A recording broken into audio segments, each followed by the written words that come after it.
Jó era um homem que vivia na terra de Uz, conhecido por sua integridade, temor a Deus e afastamento do mal. Ele era um homem próspero, dono de muitas posses, tinha 7 filhos e 3 filhas, além de grandes rebanhos de ovelhas, camelos, bois e jumentas. Sua riqueza era tão grande que ele era considerado o homem mais importante do Oriente. Além disso, Jó era um pai zeloso, que oferecia holocaustos a Deus regularmente, intercedendo por seus filhos, caso tivessem pecado. Um dia, os anjos apresentaram-se diante do Senhor, e entre eles estava Satanás. Deus perguntou a Satanás de onde ele vinha, e ele respondeu que vinha de rodear a terra e passear por ela. Então, Deus perguntou a Satanás se ele havia notado seu servo Jó, um homem íntegro e reto, que temia a Deus e evitava o mal. Satanás respondeu que Jó só era fiel porque Deus o protegia e o abençoava com riquezas. Ele argumentou que, se Jó perdesse tudo, certamente amaldiçoaria Deus. Deus permitiu que Satanás provasse Jó, mas com uma condição: ele não poderia tocar em sua vida.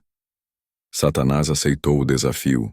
Em um único dia, Jó recebeu notícias devastadoras.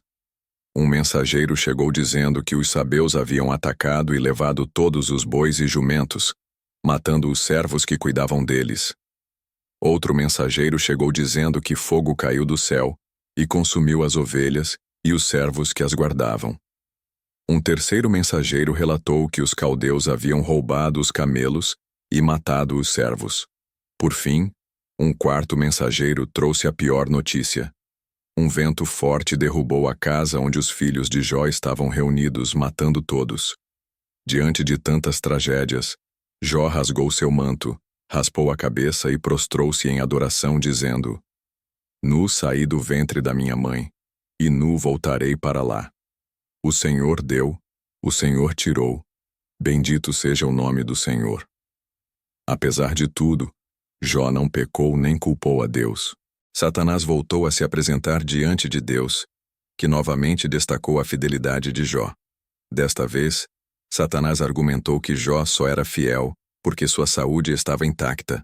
Ele disse que, se Jó fosse afligido fisicamente, certamente amaldiçoaria Deus. Deus permitiu que Satanás tocasse na saúde de Jó, mas não o matasse. Satanás feriu Jó com úlceras dolorosas da cabeça aos pés. Jó sentou-se em meio às cinzas e usou um caco para coçar suas feridas.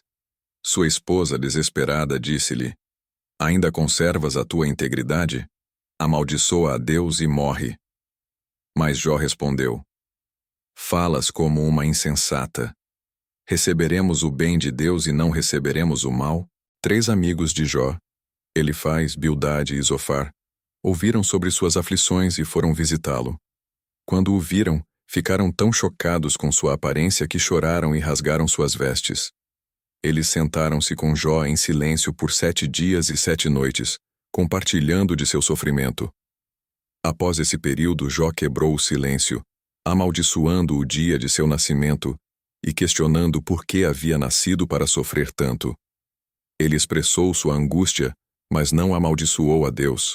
Os amigos de Jó começaram a debater com ele, argumentando que seu sofrimento era resultado de algum pecado oculto. Eles insistiam que Deus não permitiria que um homem justo sofresse tanto, e que Jó deveria se arrepender. Elifaz argumentou que Jó deveria confiar na disciplina de Deus, pois ele corrige aqueles que ama. Bildade sugeriu que Jó estava sendo punido por seus pecados, e que deveria buscar a Deus. Zofar foi mais direto, acusando Jó de ser arrogante e insistindo que ele merecia ainda mais sofrimento. Jó, por sua vez, manteve sua inocência. Ele reconheceu que Deus é soberano, mas não entendia por que estava sofrendo. Ele clamou por uma audiência com Deus, desejando apresentar seu caso diante dele. Enquanto os amigos de Jó debatiam, um jovem chamado Eliú, que havia ouvido a conversa, ficou indignado com a incapacidade dos amigos de consolar Jó e com a insistência de Jó em justificar-se a si mesmo. Eliú argumentou que o sofrimento pode ser uma forma de Deus falar ao homem, disciplinando-o e refinando-o.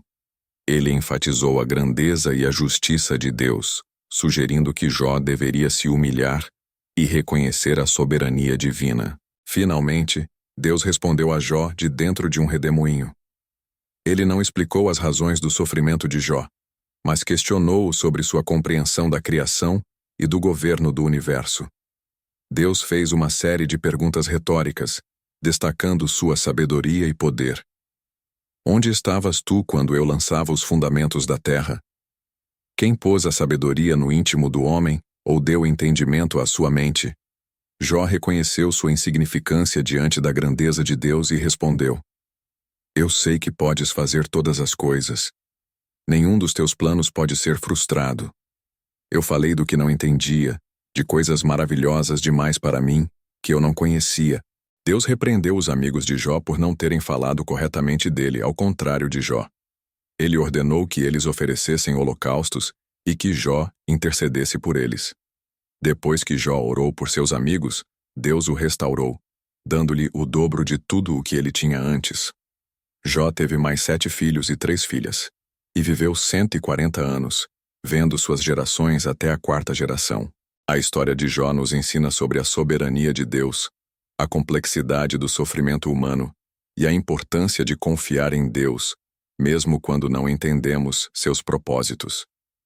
Jó nunca soube sobre o diálogo entre Deus e Satanás, mas manteve sua fé, demonstrando que a integridade e o temor a Deus não dependem das circunstâncias.